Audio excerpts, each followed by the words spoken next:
Hey guys, welcome back to my channel. আমি সকাল সকাল উঠে কৃষ্ণনগর লোকাল ধরে আমি চলে যাই রাধা রাজচন্দ্রের বাড়ি।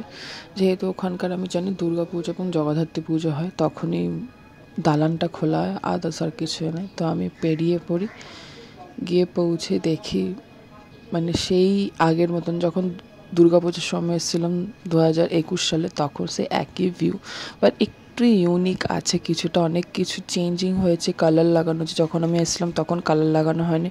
আগেকার মতন কিছু কিছু জিনিস দেখা যাচ্ছিলো, বাট এইটা বহু পুরনো না, এখন অব্দি স্টিল না, সব কিছু স্টিল টিকিয়ে রেখেছে ভালো করে।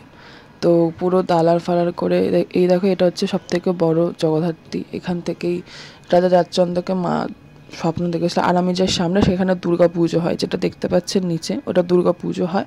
আর ওই দিকটা হচ্ছে জগদ্ধাত্রী পুজো হয়।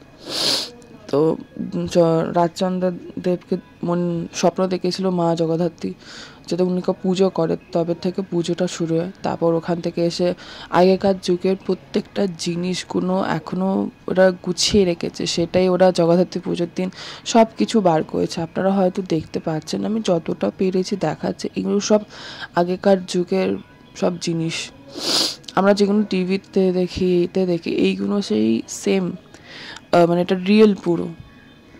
তো এইগুলো সব আগেকার যুগের প্রত্যেকটা অংশ, ক্যালকুলেটর, তারপর হচ্ছে এইটা স্বপ্ন দেখেছিল সেটারই নৌকায় করে, সেটারই। আর এইগুলো আগেকার সব পূর্বপুরুষের ছবি, মানে কি বলবো, পূর্বপুরুষ তখনকার সময় চেয়ার, এই সব ছবি টবি এগুলো সব দেখছে, সব পূর্বপুরুষের ছবি। আর এগুলো আগেকার যুগে কাপ, যেটাতে ওরা রাজচন্দ্র খেতেন, এগুলো সব। এটা সব থেকে বড় কথা, এই জিনিসটাকে স্টিলরাও গুছিয়ে রেখেছে, টিকিয়ে রেখেছে, এটা সব থেকে গুড পয়েন্ট অফ ভিউ, যেগুলো মানে আগের জেনারেশনরাও দেখতে হবে। এগুলো সব টেলিফোন, যেগুলো আগেকার সময় ইউজ করা হতো। আর একটাও টেলিফোন ছিল, আমি হয়তো দেখাতে পারবো, দেখিয়েছি কি না, দেখাচ্ছি আপনাদের, দেখুন এইগুলো সব। আর এটা হচ্ছে মানে আগেকার যুগের সিন্দুক। এই যে টেলিফোন, এগুলো সব দেখছি, একটা টেলিফোনে তো কোনো নাম্বারই নেই, ডাইরেক্ট কল আসতো। আর এগুলো সব আগেকার পূর্বপুরুষের ছবি, দেখতেই পাচ্ছেন পুরো। আর এখানে সব দেখতেই পাচ্ছেন, এই যে আগেকার ঘড়ি টড়ি, এই সেই, এগুলো সব হচ্ছে আগেকার পূর্বপুরুষের ছবি। তখনকার সময় জুতো দেখুন, রাজা রাজচন্দ্রের জুতো, তারপর হচ্ছে এইসব জিনিসগুলো ওরা রেখে দিয়েছে গুছিয়ে, আদি পূর্বপুরুষের জিনিস।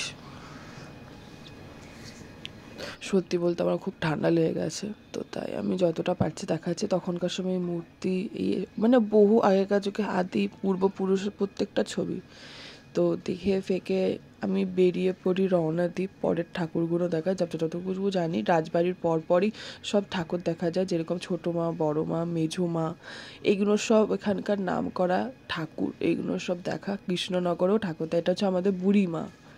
তারপর এসে মাত্র আমি আমার ডোডোকে আদর করি, দিয়ে বাচ্চাগুলোকে, যাই হোক আসল কথা আসে, একটা খরগোশ 22খানা বাচ্চা দিচ্ছে, তাদের সাথে আমি মিট করতেই এসেছি। তো যাদের মধ্যে আমার পছন্দ কয়েকটাকে আমি নিয়ে চলে এসেছি বাড়িতে। তো আমি বহুত ভালোবাসি এইসব পশু পাখি, তো এসে মাত্র গায়ে ধরে নিচ্ছে, আমার কিছু করার নেই। আমার একটা আলাদা ফিলিংস এদের প্রতি, তো এদেরকে নিয়ে চলি। তো 22খানা বাচ্চা, বহুত ক্যাপাবিলিটি আছে খরগোশদের মধ্যে, কি বলবো, 22খানা বাচ্চা, বেশিরভাগ ছেলেই, আর খুব কম মেয়ে। তো তার মধ্যে ইউনিক বেবি কালারগুলো এইগুলো, ব্যাস দিনটা এইভাবে কেটে যায় বলতে গেলে। ঠাকুর ফাকুর দেখে পুজো অর্চন করে দিনটা এইভাবে কেটে। আবার দেখা হচ্ছে তোমাদের সাথে নতুন ব্লগে। বাই।